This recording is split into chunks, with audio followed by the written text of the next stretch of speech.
So, Chris. Yeah. Yeah. Welcome. Thank you. To Thank the you for brutal having me. truth. It's Thank so you. brutal. Thank you. Now, I just asked you before we started rolling. Your name, Chris Falcon. Yeah. It's your real name? It's real. People ask me all the time. Like, Come on. That can't be your birth name. I'm like, it's 100% real. How? How did you get this cool name, Chris Falcon? Yeah, it sounds like something out of a Marvel, superhero movie or something. And you got to be careful because, like, I got 3 kids, and you can't give a kid some name like Lance when your last name is something like Falcon, because then it is going to start to sound ridiculous. It's going to sound like it's going to start to sound like a Lance Falcon, like a porn star name. So all my kids have traditional names like Joseph and Christopher, and to balance out the absolute awesomeness. The truth of it, the truth of the last name. So my family's from Cuba originally. Oh, okay. I'm first generation here. And when, everybody was kind of, migrating over to Cuba for work, back then would have been my great-great-grandfather, something like that. The last name was Faulkner. Oh, okay. Okay. And so they get there to Cuba, and they're kind of going through customs. You got all these Cubans, and they're saying Faulkner, and the Cubans are like, they can't even say it. They're like, right. ¿Qué? Yeah. And so they're, no, Falcon, and so they put that down. And Faulkner's what kind of name? That's from Northern European or something? That would come from, from the United Kingdom. Oh, okay. So more from there, Yeah. And so that was the name. And so then what's interesting is that so he comes over there to work with his family. He's got his brothers and his sisters. Most of the family, if not all, just like, okay, whatever, we're going to stay Faulkners, and they keep it. But my great-grandfather's like, you know what? I want to assimilate into this culture. Yeah. We're coming from right. the Virgin Islands. Yeah. We want to be Cubans. We want it to be easy for people to say the name. Sure. So he keeps Falcon instead to assimilate. It's easier. Yeah. And then all his children become Falcons, and that's where the name actually comes from. Gotcha. That's actually really common in the Greek culture too. Anybody who's coming over that had a very difficult name, they always kind of like Americanized it sometimes. You know what I mean? Yeah. Like Papadopoulos would become Pap. They would shorten it. You know what I mean? To Pappas or something like that. Yeah. But and they'd always misspell it. People literally came over on boats, and they're talking to an immigrant guy. Like a guy who's welcoming all the immigrants and registering them in America, and he'd write it down wrong, and that was it. Yeah. Yeah, no. So that's cool. Totally true. And but what's cool about the name too, though, and this is just, I guess, maybe a point of pride for me, is that the name Faulkner would have been a slave name. Mm. Okay, so that's what that is. That's a slave name. Really? Absolutely. Oh. Absolutely. And so by my great-grandfather saying, you know what, I'm going to go with Falcon, he chose that name. He picked that. And so I don't actually bear a slave name. So if you see anybody like a Denzel Washington or any of these people that have that name, all these names, those last names are slave names. Right. These aren't names that Africans had on the west coast of Africa or in Nigeria or something like that. You know what I mean? Wow. They have names like that. Right. Anyone that has a name like that is bearing a slave name. I do not bear a slave name, which is really kind of cool. Yeah, it's kind of like original. It's original. He chose it. He picked it. Well, I changed my name. I have a fake online name. Oh, yeah? Yeah, for my music and for my online stuff. It's just easier. I like it. But I did base it off my real Greek name because, my Greek name is like angel, bringer of good news. Anyway, it's a long story. But so anyway, I wanted to have you on because we have a mutual friend, my producer, Andy. Audio Andy. Yep. He's the man. And hi, Andy. Oh, dude, he's whispering sweet nothing in my ear. And he helps you with your podcast. You have a podcast as well. I do, yeah. I have a podcast. It's called The Rebel Mindset. It's great. I think you guys should listen to it. It's really all about sticking your middle finger up to self-doubt, and really that's what it is that we're rebelling against, is that self-doubt. You want to do something with your life, and usually it's not other people that are in your way creating boundaries.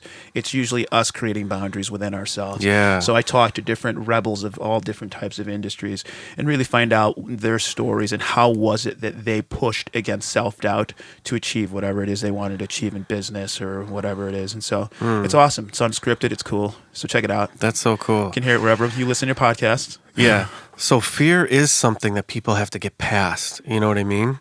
You always have to battle it kind of in your life, right? They say true growth comes at the end of your comfort zone. People either kind of slip into like these comfortable, non-challenging lives, or they try to challenge themselves in certain areas of their life. Yeah, I think so. Yeah. So why is it such a struggle for humans to kind of get over that self-doubt? Where does that come from, that self-doubt? It's like a lack of confidence, right? Yeah, I think so. I mean, I think that by nature, I think we, human beings tend to doubt themselves at times. Yeah, why is that? I don't know. I mean, we can get into so many different, components of that, but I think that we're always looking to, because we, are higher thinking beings, we're always framing ourselves and comparing and contrasting ourselves to other people. I mean, I think that's where it kind of starts. I mean, that's an interesting point. Like when you look at a child, like how are people born into the world? Like you look at a child, like my baby thinks she can do anything, right? Like my son, when he was a young boy, thought he can do anything. And still to this day, as he's getting older, what he believes he can do is far beyond what he's actually capable of doing. Right. But the world is starting to shrink and shape that reality for him, right? Like he'll look at other kids play soccer, and that kid can kick it a little further than he can.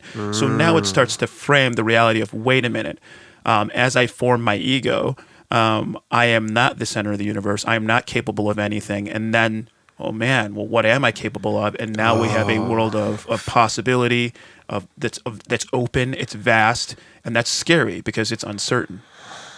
Man, I think you said it very well. You said that really succinctly and very well. Seriously, man, that is right on point, I think. Yeah. I think, and when you were talking about your kid and your son, when you're a kid, you want to be Superman. Yeah. And when you're a girl, you want to be a princess, right? So you're right. The imagination is limitless. Yeah. You can go anywhere. You can be anything you want to be. But then you grow up and people are like, no, you can't do that. How are you going to make money at that? No. How are you gonna make money? Like, I grew up in an immigrant family. So like, money was an issue. It always had to make money. And sometimes I tell my mom now a couple of I mean, it's rare for someone in entertainment to make a ton of money that to become super successful. But me and my friend, a couple friends of mine know Sebastian Maniscalco, he was a comedian. He started from nowhere, literally getting on stage and, turned into this big superstar. Now, does that happen every day? No. But he didn't give up. And he had support. His parents actually said, yeah, you can do it. Don't give up. He would call his mom and say, I don't know if this is going to work. You know what I mean? I don't see, it's not happening. And it took 10 years or 15 years before he really started, being successful. So the arts, and stuff like that, and like from an immigrant family, was always not practical. Yeah. Did you have that? Are you do you consider yourself an artist, don't 100%. You? Right. Artist first. Were you kind of supported by your family, or how did they look at it like that? We have that in common, right? Like immigrant family, Cuban, you're Greek. And it's the same thing, right? You come here from another country, you don't speak the language. On top of that, that my family were Black Cubans, right? So you stand out. You can't even begin to fit in at the time at which they came here. And so to find stability was important. Right. And with my family, the matriarch and patriarch being my grandparents, they were not focused on like thriving, like really trying to be, they just weren't really super ambitious people. Mm-hmm. They just wanted to find peace. Right. That's all my grandmother ever wanted, was peace, to raise her family in a place where there was, they were safe, they were fed, they had clothes on their back. The essentials, the basics. Essentials. That, and a place where she could embrace her religion, and find God and do all that. Mm-hmm. That's all she wanted. Wow. And she sacrificed everything to make sure that it happened. That gave us opportunities to be, more ambitious and try to achieve more. And that's great. But so that was the example that was set for me. And, no one really supported the budding artist. I was a little kid who was always drawing and writing poems, and I wrote a 96-page story in third grade about robots. Like, no one either supported that and nurtured it, or did they kind of shun it and smash it really? It was just something that I did, and I adopted it as a large part of my personality. Okay. So, how are you an artist nowadays? Do you consider, like, do you actually do physical artwork? Yeah. Are you a painter or something? No, I don't paint, but I create limited edition G-clay prints of my digital artwork. So if you guys go to Roughcart, RUFKART.com, you'll see all of my artwork there. So you can buy limited edition prints of my stuff. Okay. I love it. So I do that. I write songs, play guitar. I got children's books that I've published and I've put out there. So I'm you've written children's books. Yeah, so I'm always creating, man. Like, I mean, art is literally my life. Yeah, that's great. Yeah, in every capacity. Yeah, and you also are into fitness. You want to keep yourself healthy, right? Yeah. And you have like kind of you do some public speaking about anti-bullying. Yeah, man. I've got this this anti-bullying not-for-profit organization that I started back in 2016. It's called Take No Bullying. You can go to takenobullying.org to check it out. Good name. Yeah, and so I mean, we got the not-for-profit. I've done some public speaking. I love that. I got a speaking engagement in a couple weeks, talking to some kids in person, which is amazing. How did you now? Before we started the podcast, you were telling me about how when you say you picture the event before it happens in the shower, why is it in the shower? Yeah, dude. And look, man, some people, I don't know, you guys listening, I'm sure you have the places like where like inspiration, where you're touched, what I mean? You're touched by inspiration. Maybe it's when you're on the shitter. Maybe it's when you're driving, and you got to like take out your phone or do something at a stop sign and like write down your notes. Mm-hmm. And like, I'm touched not by anyone else but myself or inspiration when I'm in the shower. And so if I have like an engagement, like something big, like I'm going to speak to a crowd of 1,000 people in 2 days, I will get in the shower, make it really nice and hot, stand there and just start to visualize. I just visualize what's going to happen. And I literally see every face in the audience, and I hear every single word that I am going to say in this engagement. Wait. You create faces? You can see them. Faces? Yeah, I see every face. Come on. Yeah, I don't know if that's who's going to be there, right, but in my event, when I'm visualizing, I see faces, I see what they're wearing, and I hear what I'm going to say. You hear it for, like, how long's your speech? If it's an hour, I hear the whole thing. So you'll be in the shower for an hour? Yeah. Really? Yeah, I shower for 30, 45 minutes all on the regular. If I have an engagement, I'll sit in there for as long as the speech is. And just focus on it and imagine it? Just hear it. I live it. I get out and I'll tell my wife. She'll be like, so how, because she knows my process. She'll be like, how was it? I'm like, it was awesome. Man, it was a really great speech. And she's like, and you got it? I'm like, yeah. And so all I have to do is see it that one time. And then when I go into that engagement, I can reproduce it. Now, the reason I reproduce it, I don't reproduce it word for word. Right. That's crazy. What I remember was the flow. Do you know what I mean? Yeah. I remember the flow. Like, you can hear a song one time. But if you sit there, when I'm in the shower, I'm like focused on it. I'm butt ass naked, and I'm thinking just about that. I'm visualizing it. I'm like there in the crowd, like I'm witnessing this. And so then when I come out, you remember that song. You can't tell me every lyric, but like, dude, it was like the beat was like, and then there was this part where violins kicked in, and then the bass drum, like, you remember all that. That's how I remember my speaking engagements. And then when I get out there, in a rhythm kind of. I reproduce the flow, the feeling, because they don't remember the words. Nobody's going to remember what you say. They're going to remember how you made them feel. So I don't really care what before. Yeah, I don't care what the words are. I care about what the flow was like. And it just so happens that most of the time I reproduce the words almost exactly too. But I have no explanation for that. Jeez. Wow. Yeah. That is, I guess you're definitely tuned into something. That's amazing. I wish I could say it was drugs, but I don't use a lot of drugs. So right. I can't blame it on anything like that. No, I mean, it seems like you're tuned in, to what you want to say, and like you feel it, it's kind of visceral as far as, I don't know. I don't know, man. It's weird. Like, even with my artwork, like, I see the whole thing first, and then I just have to sit down and produce it. I think a lot of artists might be like that. I don't want to claim to be unique. I think if we probably talk to a lot of different I mean, you're an artist, you're a musician. Yeah. Like, how do you come up with your songs, and like, what do you do? I mean, we work on them. we work on them slowly. We don't know exactly how they're going to come out. You have a vision, but it's not exactly how the final product is going to be. You do. It's hard to explain. Like, I know what I want, but my producer will pick things that I didn't know he was going to pick as far as soundscapes and stuff like that. And I love him. And I'll either say yes or no. You know what I mean? Because I can see kind of how it's coming together. And sometimes, man, sometimes the final product is exactly what you kind of pictured or even better. Yeah. It's better. Yeah. You know what I mean? That's like awesome. you surprise yourself. We did that with one song on this record, and I'm going to release it as, one of the singles, but I was just surprised. I was like, dude, we hit it. And he's like, and he looked at me and he's like, look, not everyone can be a hit. You know what I mean? Not everything can come together perfectly. Some do, and sometimes it doesn't. You know what I mean? But it's the effort that counts. That's what I discovered about life. Sometimes, and you were kind of talking about this, about fear. Sometimes people, they're not sure that the end product can be perfect, so they don't take that first step. Yeah. Do you know what I'm saying? Like, I do. And this great director said, he goes, and because he's worked with Tom Cruise, he goes, look, you don't do things because of what the end result is going to be. You don't know what the end result is going to be. He goes, even the biggest artists in the world, or actors or artists like Tom Cruise, they don't even know how a movie's going to turn out.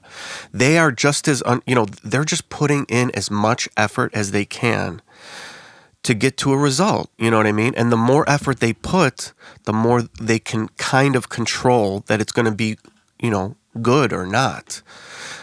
Like a blank page for a poet, right? What is it? It's fear. It's everything. I mean, it could in the future contain, this beautiful poem, so simple and beautiful, but it's just a page right now, and it's just a pen.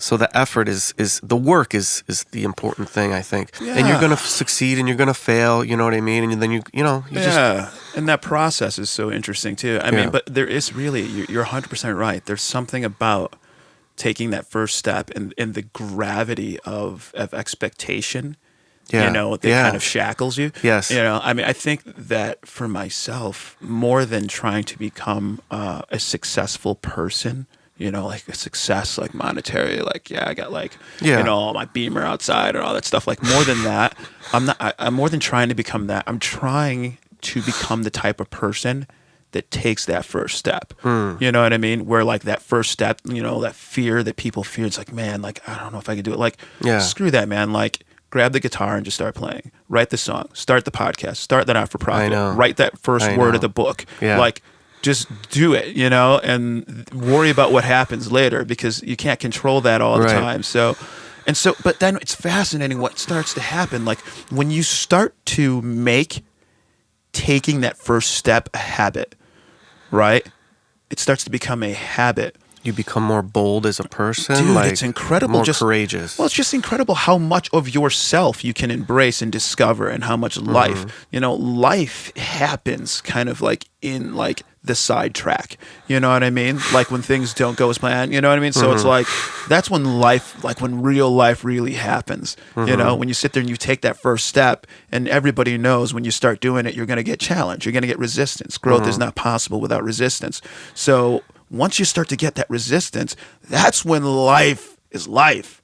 You know what I mean? That's when you're going to feel it. If everything in life was just like pancakes and waffles, and like there was no resistance at all. Friction.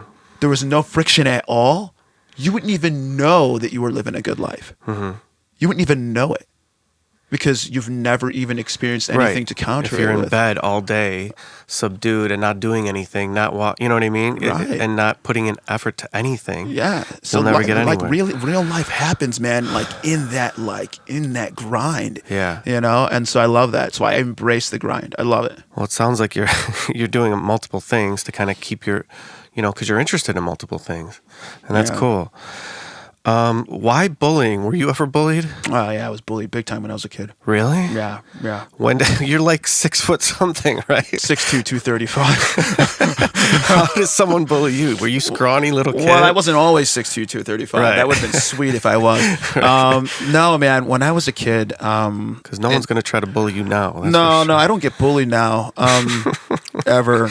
But I did then, and really it was simple, man. I mean, I got bullied just because of the color of my skin when I was a little kid. Yeah, you're just different. Yeah, I was different. You know, You grew up in a predominantly white area. Yeah, predominantly white, and yeah, I was one of the few black kids. And so, look, we all, I don't care who you are, everybody's probably felt different at some point for something. Right. Whether it's something that's obvious, like the color of your skin, or maybe some thoughts that are racing through your head that you've got to struggle with and deal with. Everybody's probably had that moment where you're like, man, like, I might not be good enough, or I might not fit in, or these people are judging me for something that's out of my control, or whatever it is. So that's really what it was. It was a really simple situation of people mistreating someone because that person's different, and not taking the time to recognize how it is that we align and how it is that we're the same, rather than like this small little component of like color of one's avatar. You know what I mean? Which is so bizarre. It's like that. But I mean, this was back in the 80s. Right. And, you know, it was a different world there. Yeah. So you think. I don't know. We're experiencing a lot of crazy stuff now, too. Kids are vicious, though. Don't you think they're a little hostile sometimes? No, I do. I mean, I spend a lot of time with kids. Yeah. I speak, you know, to students all the time. You know, when I say things are a little different, and I joke about that, I mean, when I was a kid, the bullying that happened to me was like a handful of kids straight to my face, like hardcore face to face. And like now the world's world's a little different. Most of it's happening in cyber. It's a different type of beast now that we're attacking. It's very rare that you get a group of kids pushing some kid down and bullying them every single day face to face. Man, it's so much more stealthy now, and they're smart because they know it's more painful. It's way more painful what they can do to you now. So that's why I mean the world is different. In the 80s it was so linear. Now it's so dynamic, man. Now it's behind your back with social media. It's everything. Yeah. They've mastered the art of mental warfare, if you will. You know what I mean? Because that's what this is. And when you have a power, differential there, it's absolutely devastating. Devastating. Yeah.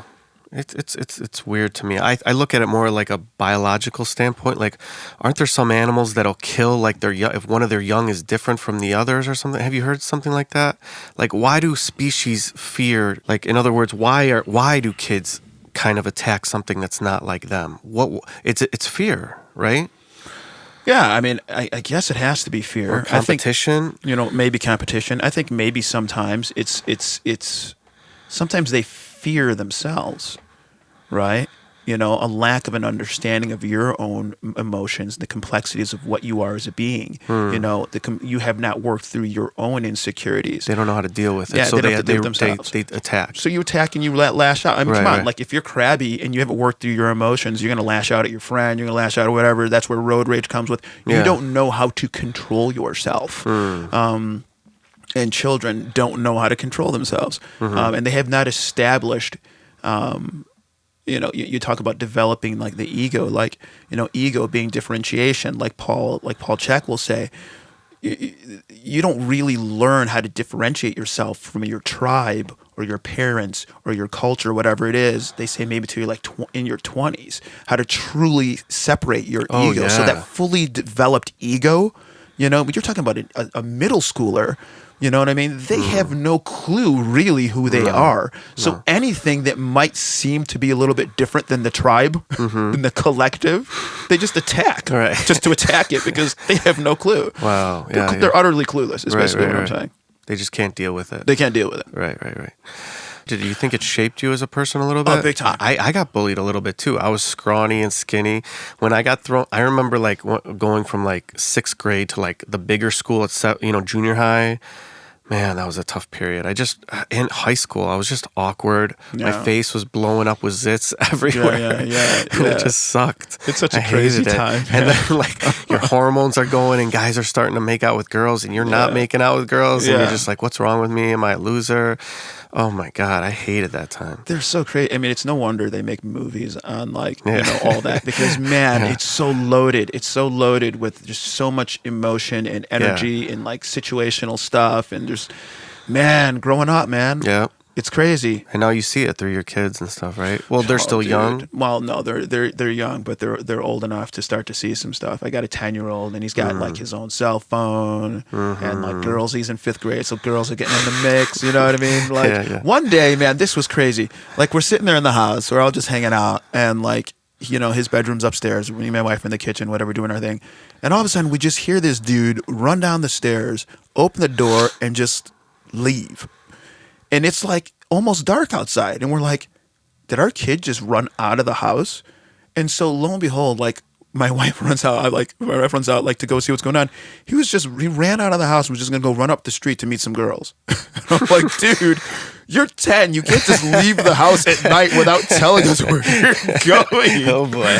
And you're meeting who? You got a long way to go. So it's like, just ran out of the he's house. doing that at 10. Can Wait you till believe that? 6. Oh, he's gonna be sneaking out and crazy. Just ran out of the house. So I mean, like these kids, man, I truly believe like a 10-year-old right now is kind of like what like 12 and 13-year-olds were like when we were growing up. Oh yeah, for sure. Maybe even more, because when I was in 12 and 13, I didn't have the world in the palm of my hand. I know. You know what I'm saying?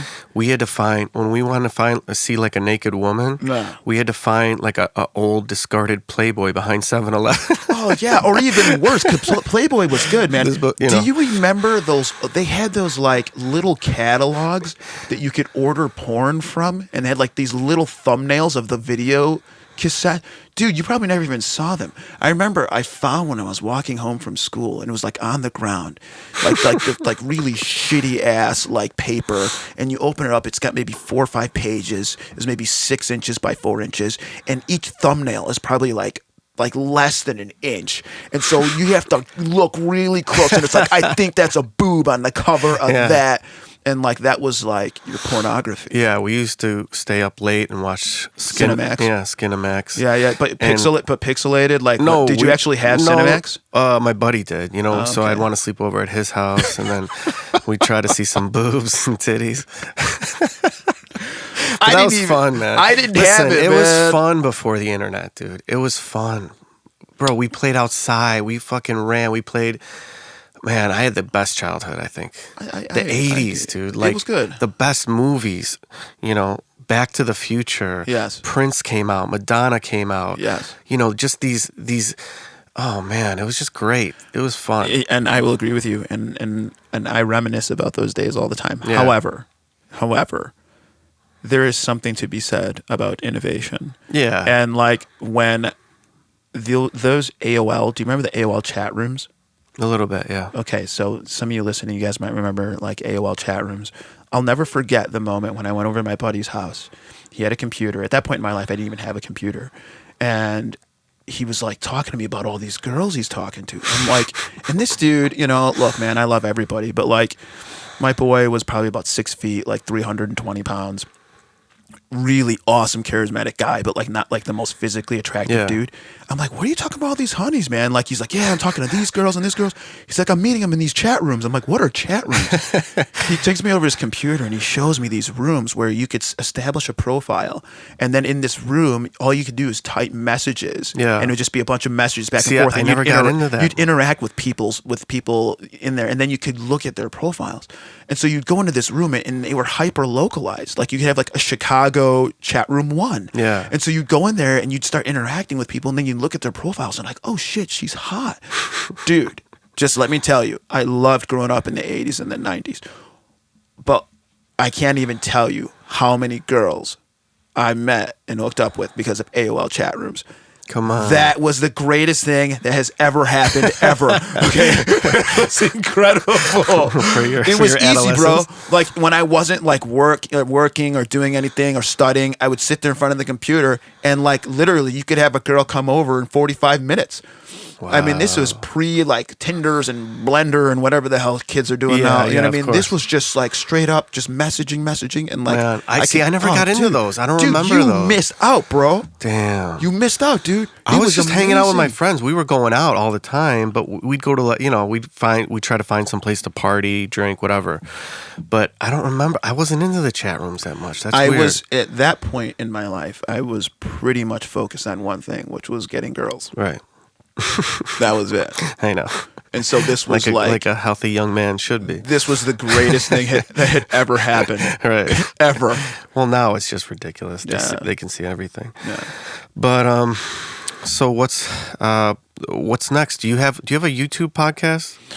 So, or are you just audio for now? No. I've got a little bit of a video out there, but I'm focusing primarily on the audio. Oh, really? Yeah. You like the audio? I do like the audio. It's not that I don't like the video. I just feel like no one wants to look at my ugly ass for like what? For like my shows are like an hour. No, like, you gotta is anyone gonna? I know it's good for like like searchability and all that stuff in content creation, but me personally, like I don't think anyone's gonna want to look at my stupid ass for an hour. What's the best way to kind of do you just think keep plugging away and that's the way kind of to build an audience or build the people that know about you and who want to hear your message basically? Well, man, I mean that's interesting. I mean, I think that you have to create kind of share-worthy content. So you got to create good content. Yeah. I think that's important. But there are, beyond all of that, there are things that like you can do. Like if you to build anything requires a blueprint, right? Like for the most part, most things that are built well, how about that? Have a blueprint. Even us, right? I mean, even human beings. You have an incredible blueprint. One of the most sophisticated systems that has ever been created is the human body. Yeah. But I think there's some mistakes with it, though. With us? Yeah. But no, that's okay. I asked my friend, why don't we have two hearts? No, that's okay, dude, because that's okay. Why do we have one heart that if it breaks down, the whole system breaks down? It's all good. Look, this is we're the seventh version of man. You know what I'm saying? Oh, it'll get better, you're saying? Yeah, like we'll figure it out. Can you imagine if like when Apple came out, like with iPod 1, it was like fucking flawless, like boom, that's it. Like we never have to improve it again. So we're going to evolve, and maybe we'll grow two hearts in the future. We are within evolution. You know what I mean? It's perfect in its imperfection, and we are transitioning. I wonder what like that 8th and 9th version of man we're going to be. They can pull up the bones of like the 5th and the 4th and the 3rd. There's a cool series. There's a series on Netflix. I thought it had some cool ideas. I couldn't get into the storyline that much, but it was like they called them sleeves. You could change sleeves, which was basically the body. Yeah. So everything was downloaded at a chip behind your head, and all you needed was that chip. That chip had your personality. That's you. Yeah, and you could just put it into a different sleeve. And if you know what I mean, if you wanted to be, 6 foot tall, whatever, or if you wanted to be, I don't know, whatever, you could just re-sleeve it. I needed a different sleeve when I was rolling jujitsu with my coach this morning. This guy's like a beast. He's like, really? You can't even he's like bulletproof. So really? Yeah. So I needed jujitsu. I needed a different sleeve this morning. That's when I wish I could just like. I think I couldn't do that. I think it'd be too hard. See, I'm not as confident as you are. You're much more confident than me because you can try like a lot of different things. I still have some fear in some certain things. When I started this, I was very fearful. Yeah. But you did it. Yeah, I did it. So? No, I'm growing, but I'm just saying, I just think that I like to look to people like you who are doing like a lot of different things. It's inspiring. It's cool. Thank you. And sometimes I'm not super efficient with my time. Sometimes I waste time too much. You know what I mean? But so I thought that was kind of cool that they could just kind of re-sleeve. So I think in the future that could happen, possibly. There's definitely going to be integration with technology in our bodies. 100%. I mean, yeah, Elon Musk is already doing that now with the Neuralink. Right, exactly. Yeah. So I mean, imagine in 300 years, which is nothing, as far as, evolutionary time. I mean, but as far as technology goes, 300 years is a lot of time. Yeah. As far as like, improvement in technology. And I don't know. It's just amazing. I think it's going to be amazing. I think we're going to live to at least 200 years old for sure, probably, because we're going to have fixes for all these little stupid problems that kill people now, like blood clots and stupid things. One little blood clot can shut you down, Yeah. So I think we're going to have fixes for this. We're going to cure cancer for sure. Well, I mean, what about a world, and if we're going to talk about fantasy, which I don't believe this to be, really science fiction. I mean, I really do believe that these things are going to happen. Yeah. I mean, like, we're on a timeline, right? Like, we're heading towards something. We're not heading towards more, face-to-face human interaction, and we're not heading to more kind of like analog. Like everything's going further and further into tech. That's the direction we're heading. But I mean, I fantasize and think about a world where, like, talking about living to 200 years. Like, what about living forever? Like to stop at 200 years would mean that because this avatar has quit, because there's fixing it is no longer an option. Living what if forever? what if you don't Holy even shit. need this avatar anymore? Like, what if this becomes obsolete? Because I don't carry my body onto Instagram with me or into any of these platforms with it. Yeah, right? but our consciousness has to go somewhere. Our Exactly. our awareness of self has to go And I somewhere. think that they are going to be able to separate consciousness from the body. Right. Completely. Yeah. So then if your Well, consciousness... that would be in that chip that, Right. that you can... Which is now immortality. Right. That's my point. If it's conscious. If it's consciousness. But you know how difficult consciousness is? It's very difficult. Well, man, They're not look, even close. What There's you're talking millions about and it, billions we're and talking trillions. about science fiction shit. If we're going to talk about it, I'm going to take it big. No, I know. No, listen, I know. There's a Black Mirror episode about that. Yeah. Where they... I love that show. Yeah, they put it into a computer and they just live out, the rest of their lives. Their physical body dies and then they upload into the computer. I don't think it's as crazy as it. I mean, I think. Look, I understand the massive quantum leaps that would be needed to pull that. I don't understand what would be needed, but I understand that what we're talking about is crazy. But I don't think it's that far fetched, given enough time. Right. You know what I mean? Yeah, no. Even if you're talking about 1,000,000 years from now, whatever it is, Right. at some point we're gonna figure it. I mean, do you look at the shit we have already? Yeah. Some of the stuff that's going on out there is mind blowing. Mm-hmm. Things I could have never even fathomed. Yeah. We already have going And people are kind of staying younger longer too. Have you noticed that? Like, people don't look like... I don't know. People are staying younger. They're staying more in shape. They're eating better. Yeah. I think it is going to be closer to a utopia later on. I hope so, man. I think so. Because people, the more time people have their basic needs met, which we could take care of. There's farming that has been improved with technology. They do like vertical farming. Have you seen that? Mm-hmm. Like indoors. Mm-hmm. Okay. So if we figure out how to do farming throughout the world, on this huge scale, people are going to have food everywhere, okay? As long as people have their basics, shelter, food, then they can focus on doing other things. Like you said, your grandparents were very, not very rich, so they had to focus on the basics, right? Yeah. So did my grandparents. They focused on like very simple things. But once those needs are met, that allows you to kind of expand your mind into what's next, right? Yeah. What if? And I think that's where we're going. I hope so, be man. cool. It's a little bit of a shit show right now, but I think that you need a little bit of that before you can grow, and learn. You need a little bit of a shit show. Yeah. So, what else going on? What else is going on? You got anything coming out? Do I have anything coming out? Let me think about that for a minute. Because we have a lot of children's subscribers for a children's book. Yeah, no, you know I'm what, just man? kidding. So yeah, no, I don't have anything like that. I'd probably say like that's an interesting question. There's a lot going on with me. I feel like so many people during this kind of COVID time. A lot of my like single friends without kids were really looking at this as an opportunity to reflect, to address some things within themselves that maybe they normally weren't doing. They were doing a lot of reading. They were doing a lot of shit like that.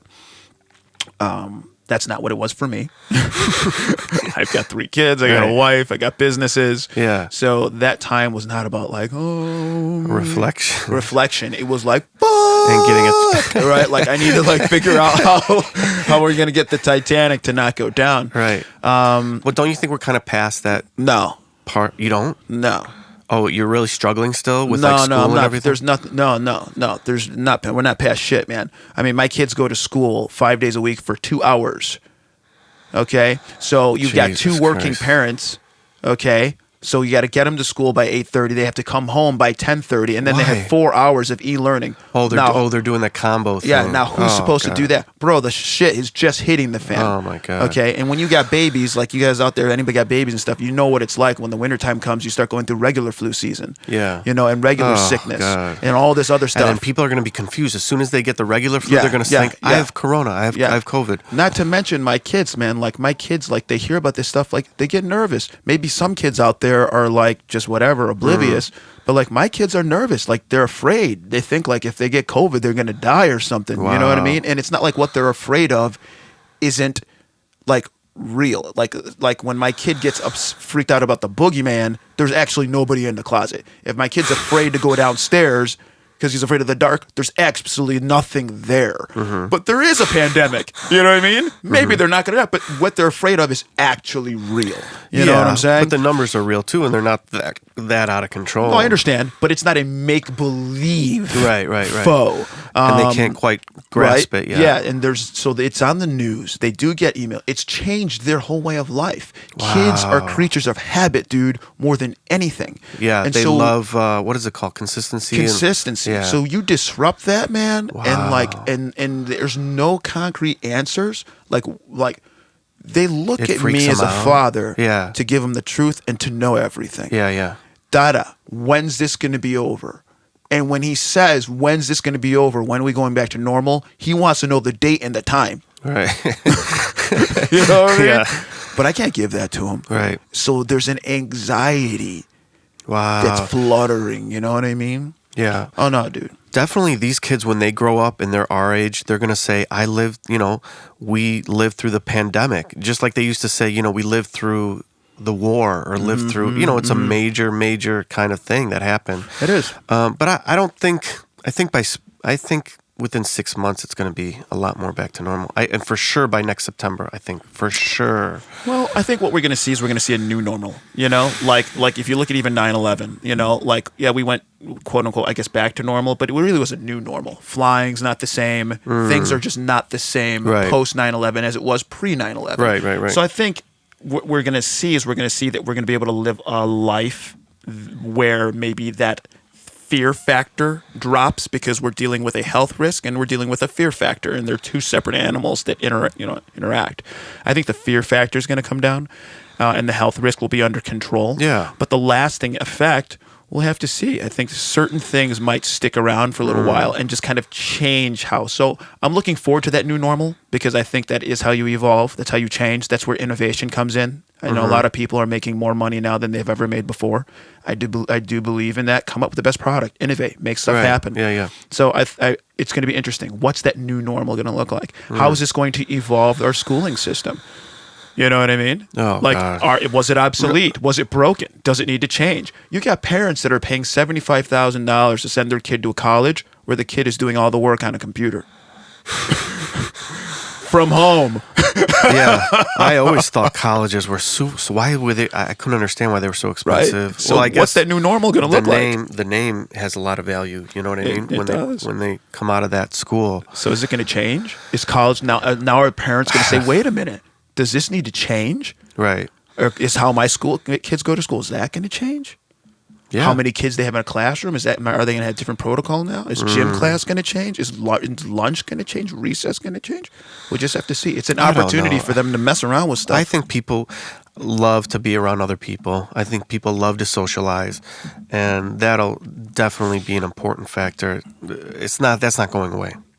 Yeah, that'll come back, roaring back. For sure. I hope so. No. I believe it. But I maybe, agree with you. yeah. How we do it might be a little bit different though. But it better come back. Yeah, it better come back. Why? You like crowds or something? Dude, I have a gym. You have a gym, but gyms are back open. Yeah, but I mean, there's still limitations. Capacity's different, and this is not about just like my business, man. Like we live in a global economy. You know what I mean? Like if one industry is impacted, the trickle effect is huge. Then how come the economy's not like suffering? Is it suffering? Do you think? Well, I mean, am I not seeing it? Look at our unemployment numbers. I mean, to me, all I need to do if I'm going to analyze an economy is look at unemployment. who's working and who's not working. I don't necessarily stock market, I don't always look at the stock market, Right. because the stock market fluctuates based on all types of factors. Right. You can have the debates happen last night and the stock market can go crazy. Right. Now, nothing actually happened. You can't say that it reflects the economy. It's fear. It's reacting to something. What I want to look at is how many people are sitting at home, or how many people are on welfare, or how many people are on unemployment. Now, those numbers are off the charts right now. Do you know people, like families that are struggling a little more? Oh, yeah. Are Yeah? you kidding me? No, I don't know a lot. You know, I don't talk to that many families. I mean, family members that I have that work for companies have just done massive layoffs. Like your job doesn't exist anymore. Now you're unemployed. Wow. Right? Like, Yeah. these are And people you were that making I know. like a nice salary. Yeah, and now your job is gone. Wow. 100%. Oh, yeah, dude, this is real. But how come there's not like a wave of like foreclosures or something? You think those will come later? Maybe. Are people making those payments? I'm curious to see what's going to happen. I've been in real estate for a long time, so I kind of think about that stuff because it always trickles down. So like, that money, when the money stops, then it's like you're juggling which bills you can pay, Yeah.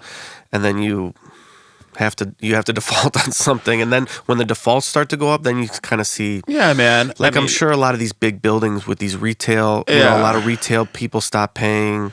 We're gonna see what's gonna happen. Yeah. I'm not a doomsdayer, and I'm not a conspiracy theorist, and I'm not a neither am I. pessimist either. Neither am I. I'm definitely more of a realist, but we'll see. Right now it's the poorer people that are more heavily impacted. People Yeah. with assets and with homes and with all that stuff. Maybe they're doing better. Maybe some of those people might have some issues later on if they own a restaurant or a business and now it needs to close. Yeah. Or if they own a building with people that are poor that live there, now they're not paying rent.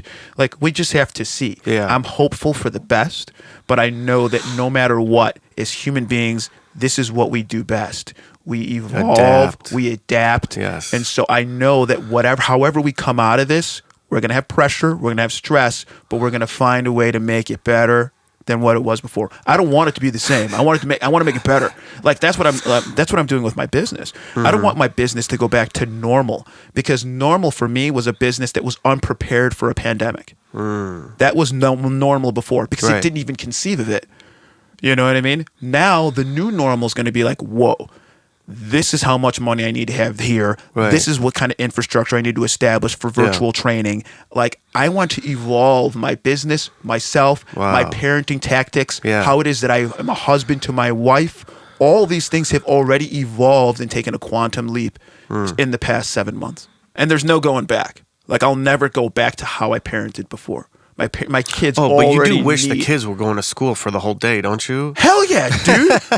Do you know how much of a burden it is? This is crazy. Yeah, I know. There could be an Ebola outbreak and I want my kids in school. My buddy was complaining online. He's like, he couldn't even log in one time. And It's you know brutal. what I mean? Yeah. It's brutal. No. Yeah. Let me be clear.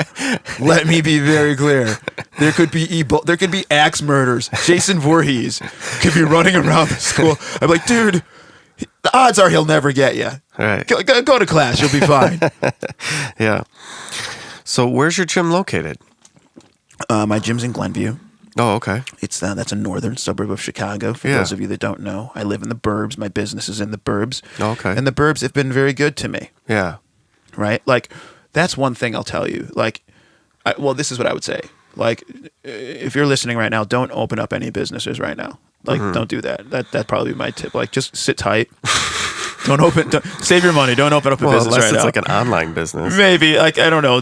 Choose your battles wisely. Yeah. But for the most part, I've been really surprised with personal training. Like I've had my own business now for about 20 years. And personal training, like, when, in the burbs, high net worth clientele has been pretty, like, impervious to shit. Because people need that. They need it in their life. They can't give that up. I mean, 2008, I stopped working 2009, like, financial crisis, like, literally the sky was falling. And, like, I survived it. Like, and I saw other gyms go down, but, like, my business was all right. Like, did well. I had another gym at that point. I had two, and the smaller one went down. But my main facility, awesome. Wow. Now we've got COVID. I'm seeing gyms, all types of gyms and places are going down. A real big facility about 2 miles north of me, now gone forever. Like, really big players are going down. my gym's still here. So little personal training facilities, you know, those little small to medium-sized businesses that's a are pretty necessary good. service, man. I mean, now that I'm going back and starting working out again, I enjoy it so much. I really, Right. when I didn't have it, it was so depressing, man. Yeah, well, you got to make sure you're servicing the right people, though. Yeah. You know what I mean? Because that, like my other business back in 2008, 2009 was that was a little further west, not quite as high net worth. And so, of course, like if things are getting a little bit tumultuous, you know, people can cut that out for a little while. So that business did not survive. But where I am right now, I mean, these people have enough money to burn. You know, they're stable enough where things like this, they can weather the storm. And like they're definitely not losing their trainer. Like they're not cutting that out. Like that's my 9 o'clock time. I'm keeping it. Yeah. Like they don't want to give it up. They're creatures of habit. Right. It's part of their life. So yeah. My so buddy it's been always cool. said, you know, working out is a lifestyle. When you don't do it, you don't feel right. Right. Oh, dude, yeah, it's like, it's beyond that. I mean, I think of Salvador Dali, you know, him saying, you know, he was asked if he uses drugs. He's like, I don't use drugs, I am drugs. So like, I don't work out. Working out is not a part of my life. You know, It is. It's all one and the same. Like, Right. there's no differentiation. Wow. And you've been doing it for how long? Forever. Really? Yeah. Oh, wow. Like Good for literally you. forever. My uncle had a gym and boxing club like before I was born. So Oh, like wow. some of my earliest memories were going to powerlifting competitions. I had a single mom. Wow. I had a single mom. She just dumped me off at the gym and leave me there while she went to her you know, to work or whatever she had to do. Oh. So I would just sit there and just watch these men just lift massive weights. And so like being in that world is all I know, to like Wow. exercise, take care of yourself, be fit, push yourself, moment of Yeah. confrontation, like make yourself uncomfortable, take yourself out of your comfort zone. You know, all those things, combat sports, boxing, Wow. wrestling, like fighting, martial arts, like I want You to didn't do the mix. Did you do the cage fighting? man, or that's anything? that's like my one regret, man. Like when I was You would do that? yeah, like when I was young, would never do that, when I was young, My face would get crushed, no, dude. you can fix that. It's all good, bro. Please. Oh, man, All that no can be way. fixed. Dude, you know, I I'd love get that. Like crushed. that's what like I don't know if you guys, any of you guys out there that are big like MMA lovers, you know, I don't know if Yeah. you remember the UFC fight when Chuck Liddell got his tooth knocked out of his. Oh, no, excuse me, not Chuck Liddell. It was Randy Couture got his tooth knocked out of his mouth. I can't remember who he fought. It might have been like Vitor Belfort or something like that. And then Dana White gets in the ring afterwards and like, here it is. It's Randy Couture. Like everybody loves this guy. He's an icon. He just got his tooth knocked out in a fight. And then, and then Dana White puts his arm around. I was like, don't worry about it. I'll buy you better teeth. You know? Oh, wow. And so like there comes a certain point like in your mind where it's like, okay, this is just my avatar. You know, like if my nose gets smashed to oblivion, I'll get a new nose. Oh. If my teeth get knocked out, which I don't even like these teeth anyway, I'll get some. I'm looking for an excuse to get a nice brand new grill. No, I won't do it. All this I won't stuff. do it. What about the brain, dude? Your Well, brain that's is going to get different. punched. That's different. But that's That's okay. not just Avatar. No, listen. When it comes to the brain, because you're 100% right? You're 100% right. But that's why you have to be prepared. Yeah. Like I tell my wife, like she, you know, she's like, are you going to do a fight soon? I go, listen, I would do a boxing match. Like I would go in and compete like Golden Gloves or something like that. With some headgear? But I wouldn't do it unless I felt I was prepared. Like I had put in the training. Because when you're prepared and you put in the training, now you cannot take away all of the risk. It's about mitigation. Right? Right. That's why you And train. Blocking is Well, that's as why you're important. trained. Right, yeah, to protect yourself. Now I know what I'm doing, so now I'm limiting the risk. You don't get rid of it completely, Right. but you limit it. And so that's why it is that every single fighter that you know on the planet, and every single football player, not 100%, 10 out of 10, a million out of a million have brain damage. It's a real risk, but not all of them do. I played football for 10 years, been fighting. I've been punched in the head. I can't tell you how many times. I think wow. I'm okay. You know, but you got to go in prepared. Right. So you just prepare and then you go do it. Because the defense is as important as the offense. Yeah, man, and just knowing, you know, just knowing what to do. You know, even the idea of Moving. rolling with the punches. You know, when Yeah. a certain punch is coming at you, you start to prepare your body and you start turning your head so that it's not just clocking you. You actually went with it. I know, but at the You know? end of the UFC fights, before they stop it, Yeah. and the guy gets punched like 5 to 10 times, Yeah. or 4, you know, at least 4 times for sure. Yeah. He's getting knocked in the head Yeah, hard. man, look. Before they stop it, It's, and then, it's they stop. violence, man. There's Yeah. no way around it. It's No, violence. I mean, you know, listen. those guys are warriors. It's just not part of my personality. It's all like good. there's always someone who will do it. They just it's amazing how they Straight can violence. Yeah, dude. I guess I just like violence. No, I mean it's an amazing sport because it's man to man. Yeah. Just like how we're doing right now. We're interacting, Yeah. right? But in a more kind of intellectual way or Right. a cerebral way. Yeah. They're interacting on a more purely physical battle. It is cool, you know what I mean? Yeah, like dude. And guys love it. And even girls last now night, too, man. the debate last night was kind of like that. You know what Yeah, I mean? yeah. Like this one girl was like, "Well, I don't," this girl, my trainer, she's like, "I don't like politics." I'm like, she's like, "I don't get it." I'm like, politics is competition. It's it's just like it's a battle. A debate is a battle. You know what I mean? You're just not using your fists. You're using your words. Yeah. And you're trying to beat the opponent. You're trying to get leverage over the opponent, and you're trying to win. Well, and I think that's exactly what's happening, and I think that's kind of what's wrong with the situation is that unfortunately everyone's trying to get leverage over another human being and win as opposed to doing what's best for the people.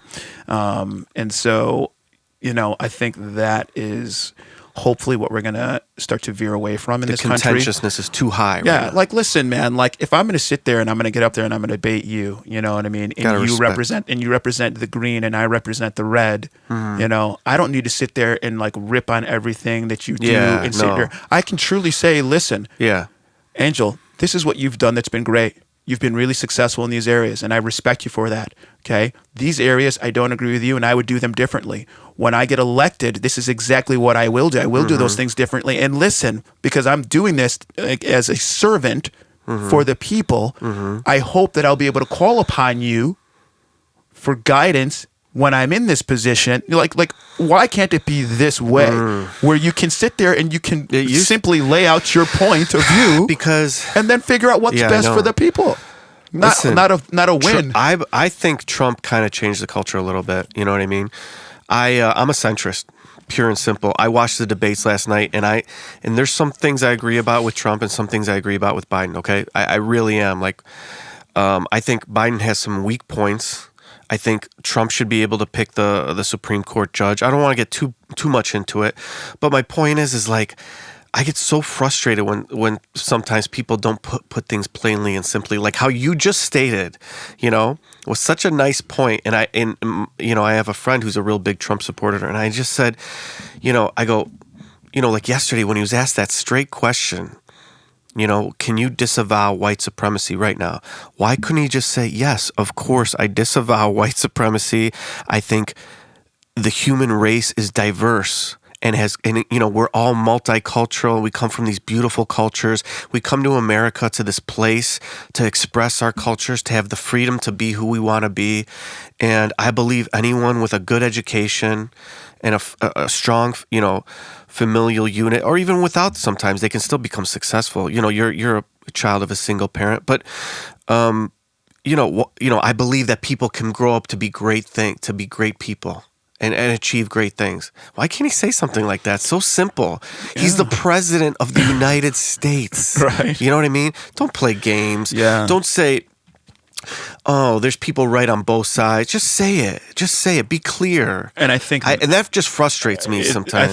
I think when people talk about like not liking politics, I think that they're using politics as a I don't know if it's used euphemistically, whatever. Like that's what they're describing is what you're talking about right there. The fact that you can't speak plainly, the fact that you're playing games, the fact that you can't if you just got up there and you said what you just said, I'd be like, I'm voting for that dude. Yeah, like it's that simple. How obvious is that? And it's not that they're stupid. America was the test for multiculturalism. Right. That's what America is. Right. We passed the test. Right. Our country became greater and stronger because we had people from all different cultures and companies. If anything,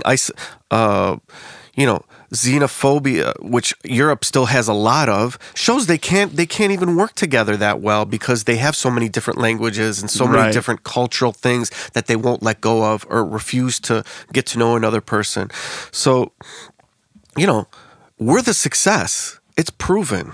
You know what I mean? That's how we became one of the strongest countries in the world, because people were doing different things and we had all these advantages. Okay, this culture of people might have been good at, bricklaying. This culture of people might have been good at doing this, or whatever. So we put all those together and created this kind of super country. Now, China's a very strong country too. Of course, they have 1 billion people. They're a homogeneous society, right? So I don't know. I just think that, like, it's pretty obvious. It was to me. It was the whole thing was. I didn't watch the whole thing. Yeah, it was crazy. Because actually, I got to tell you, like, I watched maybe like the first 20, 30 minutes, and I actually got physically ill. Like, really? Watching it, like, I was like physically ill watching these people. Yeah, man, like, I just couldn't do it, and so I turned it off because I was like, it was making me sick. Too negative. It was just making me sick. Like, here you have like former Vice President Biden, who's actually, and like, let me just tell you, like, I do believe that Trump is probably a despicable human being. I don't know that because I've never hung out with him before. But he probably sucks, maybe. I've heard a lot of people say that he's just not a cool dude. He's not he's a despicable person. But maybe they're wrong. Yeah. But either way, I'm capable of being like, all right, dude, like, this is the good stuff he's done. This is like the stuff that's not so good. Yeah. Dude, you were stupid as hell to say that. Why would you do that? Mm-hmm. Like, I can look at it that way where, like, some people are like, I hate him. I don't want, no, like, more objectively. Yeah, some things he's done well. Like, I can do that. And he's still the president of the United States of America. For, like, the former vice president to, like, be saying, like, oh, shut up to him and all that stuff. And, like, I was like, at that point, I'm like, dude, did you really just say shut up? Like, you said shut up. You told the president to shut up. But see, other people were saying, but other people loved that. And they were saying that, like, Trump kept interrupting him. He wouldn't let him speak at all. Listen. So that's not respectful either. So it was just, I totally get it. A mess. However, if I'm going to be in a debate at that level, you would never say anything. I would make sure that my abilities to dance, to do that dance with you, will be so brilliant and so precise and so masterful. The same way I can sit there and visualize a speaking engagement will be so masterful. I will not have to say, oh, Angel, shut up. You say, Angel, shut up, when you really have not mastered the dance. So you think, yeah, that was a weak retort because he wasn't prepared enough. And he went to, like, the kind of, yeah, I mean, there's a lot of ways to look at it. Yeah. I mean, Trump has called people, like, silly little kids' names. Oh, my God. Let's not talk about what he said. I know. The list goes on and on. Forget it. I don't want to get into it. Right? The list goes on and on. It's pathetic. Yeah. So anyway, it's just, I don't know. Like, yesterday, so many people were talking about the debates. It was kind of like a UFC match. It was kind of like, Mayweather fighting fucking, a big opponent. Yeah. That's how it was. I mean, people were tuned in to watch this brawl yesterday. And most people I've talked to were pretty grossly disappointed. Yeah. From what I've heard. Yeah, there wasn't a lot of policy, more kind of like attacks. It was unfortunate. Yeah. Like, listen, like, we're talking about the highest office in the land, right? Yeah. Like, think of any company you want right now, any Fortune 500 company, anything, the CEO position. Like, think of who you'd want to run that company. Tim Cook. Right, exactly. Like, think of a massive company. Being president of the United States is bigger than that. Bigger than any company you can think of, right? Like, you would get your finger on the button. Like what you do can impact. You're commander-in-chief of the largest military on the planet. Yeah. Like, this is a big deal, bro. I wouldn't hire either of these fools to even run my gym. Because guess what? When I talk to my employees or anybody, I don't need to be like, oh, shut up. I have other words I can use. Right. I have other words because I'm the boss. I don't need to tell you to shut up. You know what I mean? Right. So unfortunately, it was a poor display. It was kind of yeah, it was. But it was kind of, some people found it exciting. Some people, so there's just, I loved the debate afterwards. And of course they picked the snippets, the little snippets to say who their side won. So everyone has, like, the good snippets that, from either side. I know. Anyway, they do that. It's who won? Crazy. Who won? It's like crazy. Nobody wins. The American people lost. We're going to see. They're supposed to have 2 more. That's the only people. That's the only person, people, entity that lost. It was the American people. If we're going to focus, if this is a question of whether or not one individual won versus another, or a party won versus another, who won last night, who lost last night, the American people lost. It does not matter. You feel that way? The American people lost. This up there was not about two individuals who were there to serve the people. Not at all. Not at all. I didn't see service. I'm president of my Chamber of Commerce. I don't get paid anything. I serve because I feel I am compelled to serve and give my time to the people, not myself. I'm here for the people. That's what it is to be a public servant. Yeah, I know, yeah. Okay? It is not about me, and I'm not out there looking for a knockout or a W. What is best for the people? End of story. That's it. That's it. There's nothing else to it. Yeah. That was a fucking mic drop moment. Bam. Right? But that's it. There's nothing else to it to me. Shit. You know, that's how I would lead. That's how I would lead. I hope it gets better. I hope it gets, I don't know, but it got so contentious the last like 4 years. It's just gotten crazy. You know, I was thinking about creating this like this tattoo app. And so I was doing a ton of research on like the tattoo industry. This Like was like what? several years ago. For like a tattoo artist to come to your house, you could call him to come to your house. I just wanted to like kind of like Uber. I thought of that. I just wanted to I like thought of Uber. that. I wanted to like Uberize like, you know, the tattoo industry, right? That's what I thought of that too. Right. I'm sure every inked person's probably thought of something Yeah. like that. But the point, my point is, But my is that problem is, I thought that like the sanitation and the licensing would be a problem because like they're coming to your house. Your house is not like totally sanitized. You know what I'm saying? well, I don't know. Who knows? But I mean, my point is that like, so when I was doing my research, I don't remember if I have this right because it's been a little bit, but I think at that time it said like 4 out of 10 people have a tattoo.